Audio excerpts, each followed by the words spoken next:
Howdy friends and welcome to my channel. Today's destination is Davis Mountain State Park in far west Texas. The park is located 200 miles east of El Paso and about 150 miles southwest of the Midland, Odessa area.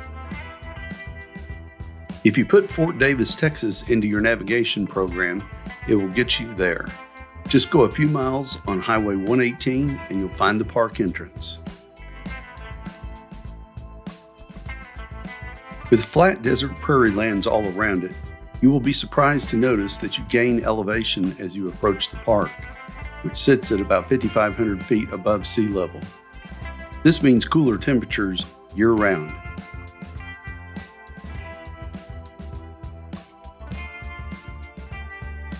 Camping in the park consists of 26 sites which have full hookups of electricity, water, and sewer, 34 sites with electricity and water near the bathrooms, and 33 sites with water and no electricity.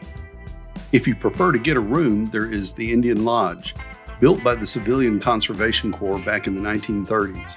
It has 39 rooms, and 4 of those rooms are ADA accessible.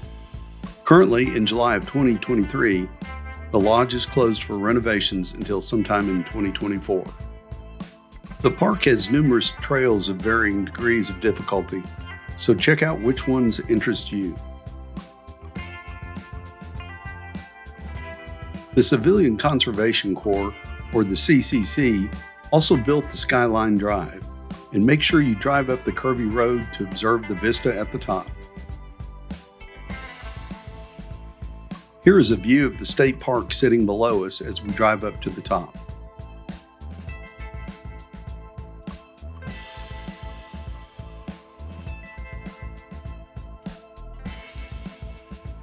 Keep your eyes open for various birds and wildlife along this drive, as well as some interesting plants, flowers, and other vegetation.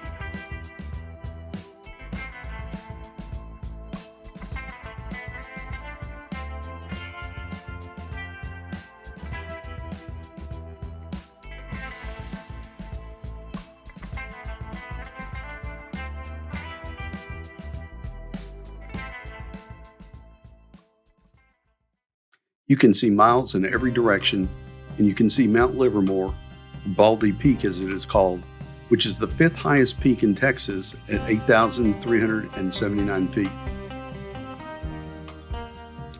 The Davis Mountains area has a long history of human occupation dating back at least 10,000 years. Native Americans used the mountains and canyons as a sanctuary into the late 1800s. Fort Davis was active from 1854 until 1891. The Davis Mountain State Park wasn't established until 1933, with 560 acres donated by local landowners devastated by the Great Depression.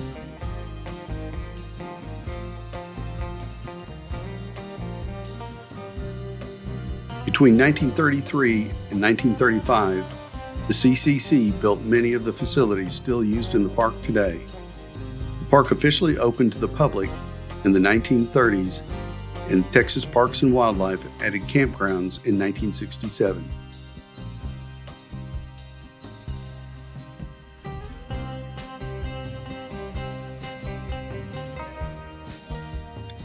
Depending on where you are from, much of the plant life is very different than what you may be used to seeing.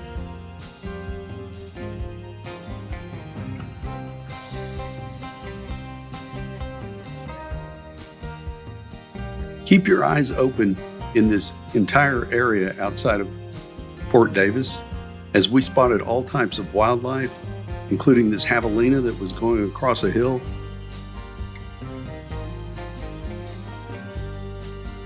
and then a small group of deer hanging out under some trees.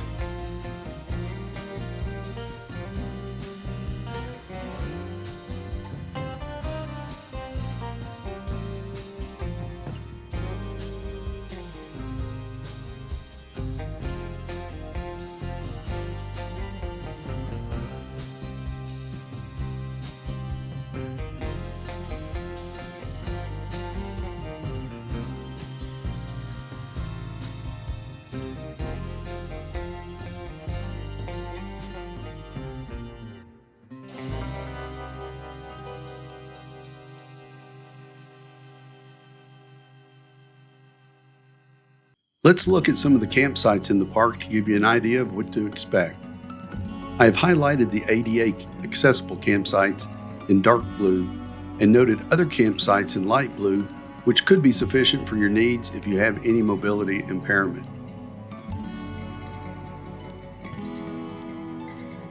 Sites 1 and 2 are both pull-through ADA accessible campsites. Site 1 does not have many trees for shade, however.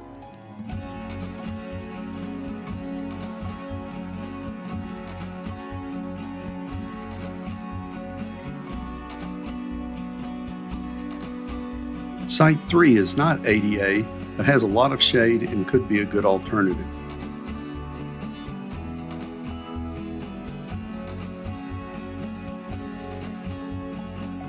Site number 6 is a pull-through on the creek with not much shade, but it's certainly flat enough to be accessible, but it is not an ADA site. Sites 10 and 11 are not ADA, but still great sites, with number 10 having a lot of shade.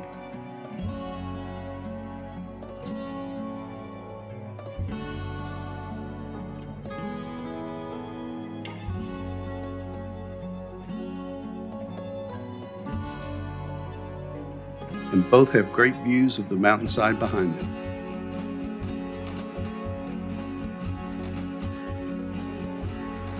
These are just a few of the critters that we saw along the way. Thought you might enjoy them.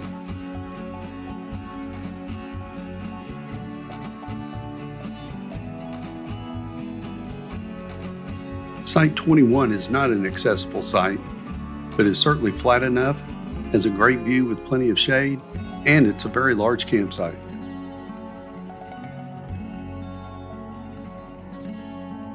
Site number 36 is an ADA site that sits along a seasonal creek. It has a double parking pad and also has great shade.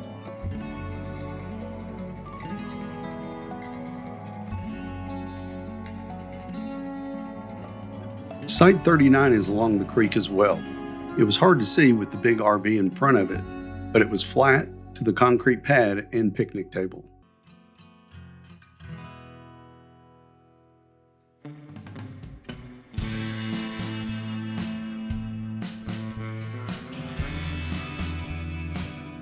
Site number 45 is not an ADA site, but it's flat, huge, and no campsites on either side of you.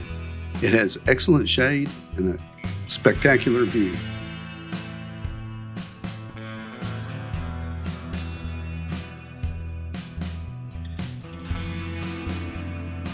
Site 47 is another site that is not ADA, but it has the double parking space, is flat, has a huge tree for shade, making it a great site.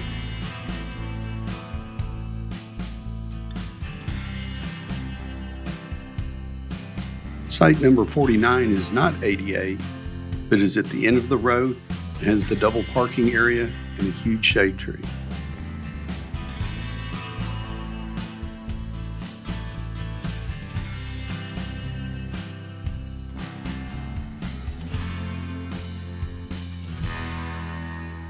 Sites 54 and 55 are not ADA, but they have great views of the mountain meadows behind them.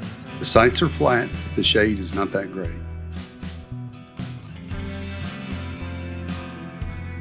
Sites number 63 and 64 are nice ADA sites close to the bathroom. However, neither of them have electricity, and a road runs behind them.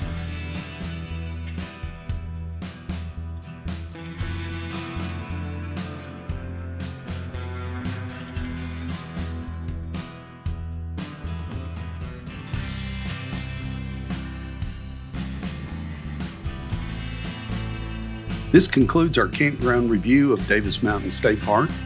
If you get a chance, be sure to drive up the road to the McDonald Observatory and check out what programs they have going on.